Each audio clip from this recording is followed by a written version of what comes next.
নমস্কার দর্শক বন্ধুরা, আশা করছি তোমরা যে যেখানেই থাকো ভীষণ ভালো আছো এবং সুস্থ আছো। আমি পিয়ালি চলে এসেছি পিউ পিউ ব্লগ চ্যানেল থেকে। বড়দের প্রণাম এবং ছোটদের ভালোবাসা জানিয়ে আজকের একটি দারুণ সুন্দর ব্লগ নিয়ে দিনটি শুরু করছি। আগের দিনের বেশ কিছু কাজ রয়ে গেছে, ভাবলাম তাই সকালে আগে রান্নাঘরে এসে ওই কাজগুলো সেরে নিই, তারপরে না হয় তোমাদের বাইরেটা ঘুরিয়ে দেখাবো। আর ওই মিষ্টি মধুর পাখির ডাক তো অবশ্যই শোনাবই। আজকে তোমাদের জন্য আমার রান্নাঘরে রয়েছে বর্ষার ইলিশের দুর্দান্ত একটা রেসিপি, সঙ্গে বেশ কিছু টিপস তো থাকবেই। আর এই যে কাপগুলো দেখছো মুছে নিচ্ছি, এই সংক্রান্ত একটা টিপস দিয়ে রাখি। অনেক দিন ধরে চা খেলে পরে কিন্তু চায়ের কাপের মধ্যে একটা দাগ হয়ে যায়, লালচে ভাব চলে আসে। এই দাগ তোমরা খুব সহজেই কিভাবে উঠিয়ে নিতে পারবে। ঈষদুষ্ণ গরম জলে লেবুর রস লাগবে, প্রায় ধরো 2 টেবিল চামচ, তার মধ্যে সামান্য একটু খাওয়ার সোডা ফেলে দেবে। এবারে কাপগুলো বেশ কিছুক্ষণ ভিজিয়ে রেখে দেবে। তারপরে অল্প একটু তোমরা যেটা দিয়ে কাপ ধোও না কেন, ডিশ ওয়াশ বা অথবা সাবান, সার্ফ যাই ব্যবহার করো না কেন, সেটা দিয়ে কাপগুলো মেজে নিলে কিন্তু খুব সহজেই এরকম ঝকঝকে পরিষ্কার হয়ে যাবে। এখন তোমাদের নিয়ে এসেছি বাইরেটা ঘুরে দেখাবো। তার আগে দেখো গাছের ডালের ভেতরে কিসের বাসা, কিছু কি দেখতে পাচ্ছ? আচ্ছা দাঁড়াও, আগে সামনের ডালটা ভালো করে সরিয়ে নিই, তারপরে তোমাদের দেখাচ্ছি। প্রতিদিন তোমাদের যে জায়গাটিতে দাঁড়িয়ে আমি প্রভাতী শুভেচ্ছা জানিয়ে ব্লগটা শুরু করি, আজ সেইখানেই যে দেবদারু গাছটি রয়েছে তার ভেতরে এমনই মৌচাক। তো যাই হোক, মৌমাছির এই বাসা দেখে ভয় পাওয়ার কোনো দরকার নেই। ওদেরকে বিরক্ত না করলে ওরাও আমাদের কিছু করবে না। আর এখানে এখন চলে এসেছি, সকালের টিফিন হচ্ছে যেটা, সেটা মানে ওই একটু কিছুই না, রুটি করছি, পাতলা পাতলা 2টো রুটি বানাবো, আর তার সাথে একটু আলুর তরকারি। আজকে তোমাদের সাথে শেয়ার করছি কুলের টক। জানো তো, বাজারে যখন এরকম শুকনো কুল দেখতে পাবে, তখন বেশি করে কিনে যদি রেখে দিতে পারো স্টকে, তাহলে কিন্তু আমার মতন এরকম সময়ে অসময়ে খেতে ইচ্ছে করলে একটু কুলের টক করে অবশ্যই খেতে পারবে। শুকনো কুলগুলোকে একটু গরম জলে ভিজিয়ে রেখেছিলাম, তোমাদের কাছ থেকে দেখালাম কেমন ফুলে ফেপে একদম টোপা টোপা হয়ে গেছে। গরম জলে একটু কিছুক্ষণ ভিজিয়ে রাখলে কুলের ওপরের যে স্কিনটা রয়েছে সেটা কিন্তু ভিজে সুন্দর সফট হয়ে যায়। তারপরে সামান্য একটু সর্ষে ফোড়ন দিয়েছি, আর একটু টমেটো কুচি করে রেখেছিলাম সেটা দিয়ে দিলাম। ভালো করে লবণ হলুদ দিয়ে কুলসহ টমেটোটাকে একটু কিছুক্ষণ ঢেকে নাড়াচাড়া করে রাখবো। এতে বেশ খানিকটা যখন নরম হয়ে যাবে এবং এর গা থেকেও কিন্তু অনেকটা জল বেরিয়ে আসবে, তখন খুন্তি দিয়ে এরকম একটু ভেঙে ভেঙে দিতে হবে। কুলগুলোকে একটু এরকম ভেঙে ভেঙে দিলে কি হয়, কুলের ভেতরে নুন এবং মিষ্টি খুব ভালোভাবে অ্যাবসর্ব করে। এতে কুলগুলো যখন মুখে পড়ে তখন খেতেও বেশ ভালো লাগে। তো আমি চেষ্টা করি সবগুলো না দিলেও কিছু কুল একটু এরকম ভেঙে ভেঙে দেওয়ার। আর আগে থেকে আমি সাইডে না গরম জল করে রেখেছিলাম, ওটাও এর মধ্যে দিয়ে দিলাম, আর সামান্য একটু চিনি দিয়ে টকটা আমি ওদিকে বসিয়ে দিলাম, ওটা হচ্ছে হোক। এদিকে আর কি রান্না হচ্ছে সেটা তোমাদের ঝটপট দেখিয়ে দিই। এখানে না একটু রাঁধুনি আর কাঁচা লঙ্কা চিড়ে ফোড়নে দিয়ে ছোটো মাছের চচ্চড়ি করব। আচ্ছা, রাঁধুনি সোমবারে ছোটো মাছের চচ্চড়ি তোমরা কে কে খেয়েছো বা খেতে পছন্দ করো অবশ্যই কিন্তু কমেন্ট বক্সে জানিও। আমার তো ভীষণ ভালো লাগে। পেঁয়াজগুলো পাতলা পাতলা করে কেটে নিয়েছি, ভালো করে বেশ কিছুক্ষণ এরকম নাড়াচাড়া করে ভেজে নেব। তারপরে একটু সবজি দিয়েছি, ওই ধরো ডাঁটা, পটল, একটু মূলো। এই সময় তো মূলো খুব একটা পাওয়া যায় না, যাই হোক আমার না মূলোর শাক আনার সময় সাথে শাকের নিচেই ছোট ছোট মূলো ছিল, ওইগুলোকেই পাতলা পাতলা করে কেটে দিয়ে দিয়েছি। আর আলু বেগুন তো চচ্চড়িতে দিতেই হবে, এই দিয়ে ছোটো মাছের চচ্চড়িটা বসিয়ে দিলাম। এই ছোটো মাছের চচ্চড়ি রান্না করতে গেলে একটা জিনিস ভীষণ মনে পড়ে, জানো তো, অনুষ্ঠান বাড়িতে যখন এরকম মাছ চচ্চড়ি দেয় আর পাতলা মুসুরের ডাল দেয় সাথে, আমার মনে হয় কি মাংস ফেলে ওটা দিয়েই সব ভাত খেয়ে নিই। আমার তো ভীষণ প্রিয় ছোটো মাছের চচ্চড়ি আর সাথে পাতলা মুসুরের ডাল। এদিকে দেখো তোমাদের সাথে গল্প কথায় আমার কিন্তু কুলের টকটা একদম হয়ে এসেছে, এরকম পাতলা পাতলাই রাখবো। কদিন ধরেই এখানে চলছে রোদ বৃষ্টির খেলা। কেন বললাম, জামা কাপড় ধুয়ে কেচে যতবার কষ্ট করে বাইরে মেলছি, হঠাৎ রোদ আছে কিন্তু তার মধ্যেই আবার বৃষ্টি পড়ছে। সেই বৃষ্টিও তো আবার ক্ষণিকের বৃষ্টি, একেবারে হোক ভালো করে ঠান্ডা করে দিক তা তো আবার না, একটু করে বৃষ্টি হচ্ছে আবার একটু করে রোদ উঠছে। এইভাবে আমার জামা কাপড়গুলো সেইভাবে ভাঁজ করাই হচ্ছিল না।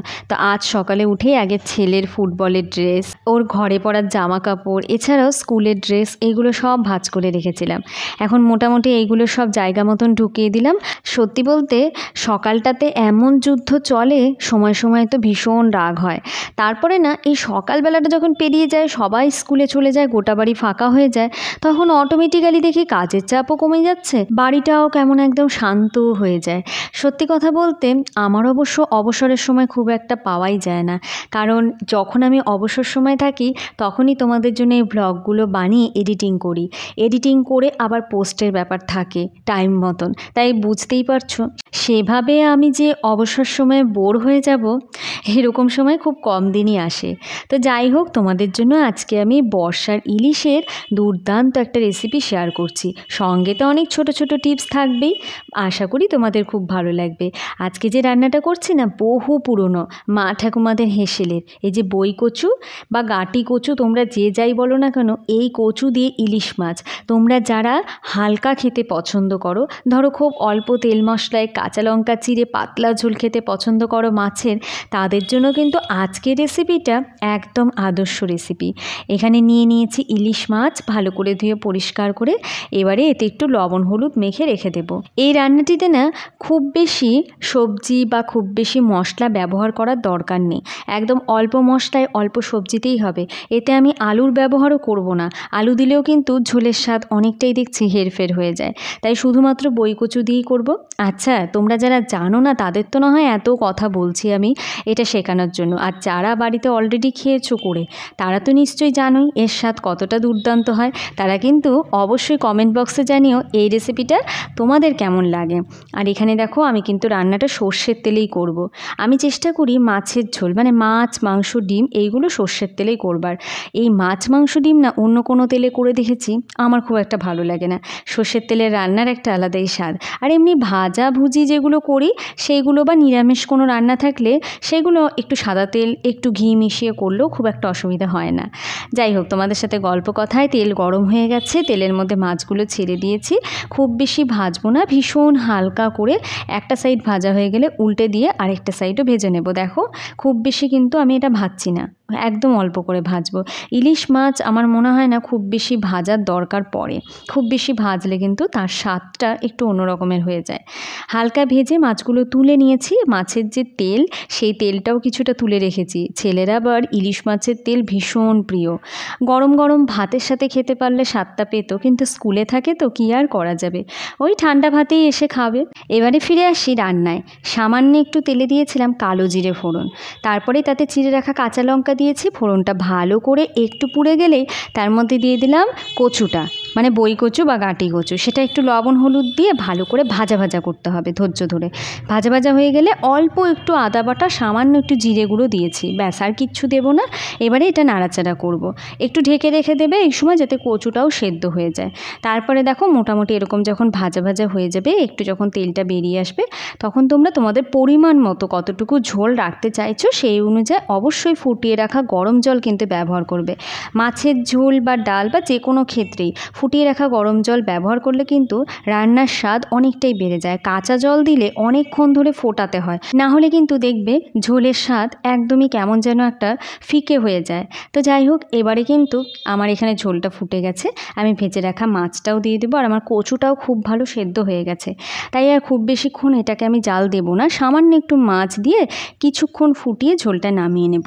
সত্যিই বলছি, গরম গরম ভাতের সাথে ইলিশ মাছের এরকম বই কচু দিয়ে পাতলা ঝোল অমৃত, জাস্ট আর কিচ্ছুটি লাগে না, এই দিয়েই সব ভাত খাওয়া হয়ে যায়। একবার অবশ্যই কিন্তু এই রেসিপিটা তোমরা সবাই ট্রাই করো, আর জানাতে ভুলো না কিন্তু, আমাকে অবশ্যই জানিও। এখন তোমাদের নিয়ে এসেছি দুপুরের আজকের কি মেনু সেটা দেখাবো বলে। এখানে দেখতেই পাচ্ছ শশা তো থাকবেই, আজ না লেবু নেই তাই শুধু শশাই কেটেছি। তো এখানে একটু কচুর শাক আছে, এই কচুর শাকটা অবশ্য কালকের ছিল, এটা আমি একটু জাল দিয়ে রেখে দিয়েছি। কচুর শাক না এতগুলো হয়ে গেছিলো একদিনে খেয়ে শেষ করতে পারিনি। আর এটা ওই যে ইলিশ মাছ ভাজার তেল যেটা বললাম যে লাগবেই আমার ছেলের। এখানে আছে একটু ডিম ভাজা, আর এদিকে রয়েছে পাঁপড় ভাজা, এটাও অবশ্য ছেলের জন্যই। আর সেরকম কেউ মোটামুটি 4খানা পিস ভেজেছিলাম, তার মধ্যে 2টো পিসই শেষ হয়ে গেছে, আর 2টো রয়েছে। এটাকে না এরকম কন্টেইনারে রেখেছি, এর কারণ আছে। আমি পাঁপড় অনেক কিছুর মধ্যে রেখে দেখেছি খুব একটা ভালো কিন্তু থাকে না, তো এরকম কন্টেইনারের ভেতরে রাখার পর দেখি অনেকক্ষণ মুচমুচে থাকে। এদিকে পাতলা মসুরের ডাল, ওইদিকে আলু দিয়ে পেঁয়াজ দিয়ে ভাজা, আর এই যে ইলিশ মাছের কচু দিয়ে ঝোল। এই তো আজ দুপুরের মেনু তোমাদের সাথে শেয়ার করলাম। আজকের মতন সময় শেষ। আজ আসি, খুব তাড়াতাড়ি দেখা হবে নতুন একটি ব্লগে। আশা করছি আজকের ব্লগটি তোমাদের ভালো লেগেছে। যাবার আগে এই সুন্দর একটা কিউট ডগই তোমাদেরকে দেখালাম। ও বেশ চিৎকার করছিল অনেকক্ষণ ধরেই। যেই ক্যামেরাটা অন করলাম দেখে ও চিৎকারও বন্ধ হয়ে গেল, কি জানি কি বুঝতে পেরেছে। যাই হোক, সকলেই সুস্থ থেকো, ভালো থেকো, অবশ্যই সঙ্গে থেকো এভাবেই।